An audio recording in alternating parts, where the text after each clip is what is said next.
I'm doing. Oh, remember when we used to tell each other, early in the morning, tomorrow when you hear the crow of the African black cock, you must know it's me, myself, and I. Saying thank you for everything you've done for me today and, of course, previously. Yet when the festivities came, we're so much in a hurry to dehumanize the African black cock. What did we do? We assassinated it and served its corpse on our plates, which we proudly called food. This is the African history class with a big fat, thick, tall, standing erect and very hairy every morning like the cedar of Lebanon, surrounded by the beautiful blue blistering pinnacles of lapis lazuli, the African black cock. This is the African proverb of the day. And anytime you hear an African proverb, do not be so much in a hurry to decode it without inviting the spirits of our ancestors to the reasoning table. This is the proverb. And it's a Dagomba proverb. It says, and I quote, "He who pelts another with pebbles asks for rocks in return." He who pelts another with pebbles asks for rocks in return. Now the proverb is emphasizing your actions, whether good or bad, will be returned to you in a greater measure. This concept of proportional retribution echoes across multiple cultures, such as the biblical principle of reaping what you sow. Think about it. They say one good turn deserves another. My brother, my sister, in life, when you do good, you are supposed to get it back several fold. True? That is why a lot of people are in religion anyway. They are in there because of the reward. Now, when you are kind to a young lady, you buy her lunch, you buy her shoes, you are so kind to her, you take her out. Most of the time, there is a reason. Most of the time, the reason is to make her your wife. You are going to cut off her family, cut off all her friends, and make her your own. True? My brother, my sister, you are going to receive more than what you have invested. Hallelujah. My brother, my sister, you are pelting her with stones. She will give you back rocks. She comes into your house as one woman. Before you realize, she becomes 5 or 6 after giving birth.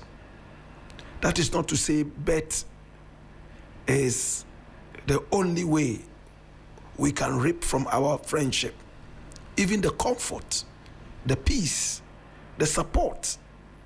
My brother, my sister, they are more than what you normally would put out there. My brother, my sister, as whatever. So whatever we do, it is our duty to be able to do good so we can get rocks of good from the pebbles of good.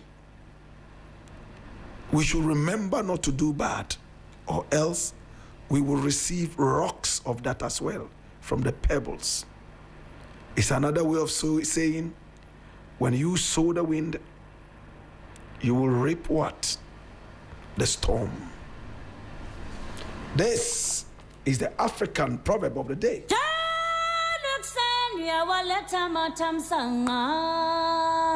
Ladies and gentlemen, this is Papa Jay, and I'm a regular student of the African history class. I love the African proverbs, Anoman Tua, original. Yeah, this is Jack Coffee While we're listening to Black Rasta African history class. We also students here, and we like it.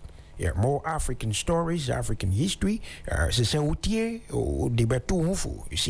The African history class, in fact, Black Rasta has brought something new. And this is where we are all listening to our own history. Ghana, Bakwasem, Bibi Mai, Bakwasem, Black, Nyamishrao. Otororo, mono African history class,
who put us on the map of history. Now, today in 1878, the Congress of Berlin concluded negotiations that granted France a free hand in Tunisia in exchange for British control over Cyprus. This set the stage for the eventual French colonization of Tunisia in 1881. Today, in 1971, the Moroccan army executed 10 senior military leaders and 93 cadets accused of leading a failed coup against King Hassan II 3 days earlier at the Skirat Palace. Today, in 1977, the Ogaden War began when the Somali National Army crossed into Ethiopia's Ogaden region to support ethnic Somali rebels seeking to annex the territory. And today, in 1985, the historic Live Aid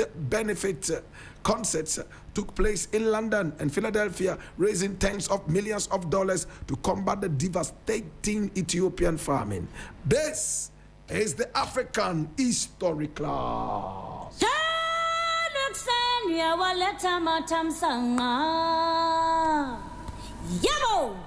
And the class today will last only 2 minutes. 2 minutes. We are taking you all the way to Tanzania and also to Mozambique, where we are talking about the Lipiko masks and the secret of manhood amongst the Makonde people of Mozambique and Tanzania.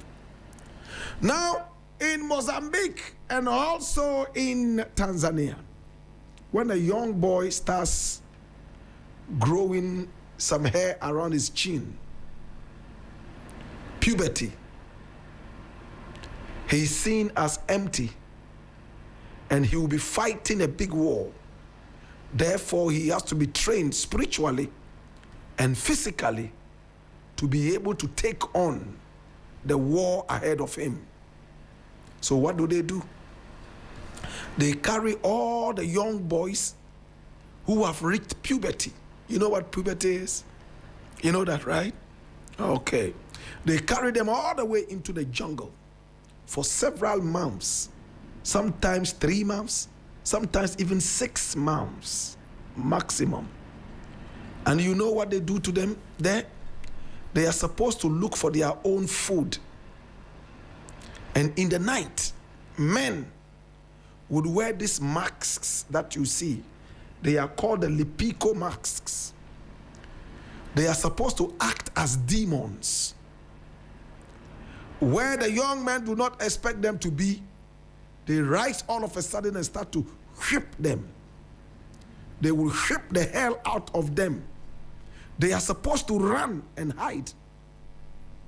They are never supposed to fight these evil spirits. My brother, my sister, now the belief is that they are supposed to fight them, but you can't fight something that you don't know. You have to get to know after running away, in order to say, he who fights and runs away will live to fight another day. Okay?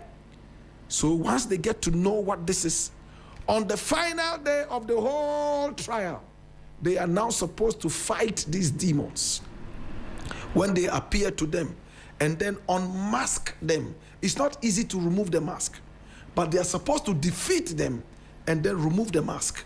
Once the mask is removed, then you have qualified as a man. You can now have a woman. You can now start to make children. You are now qualified. You have been prepared enough to face anything that comes your way in terms of adversaries. Luca Production.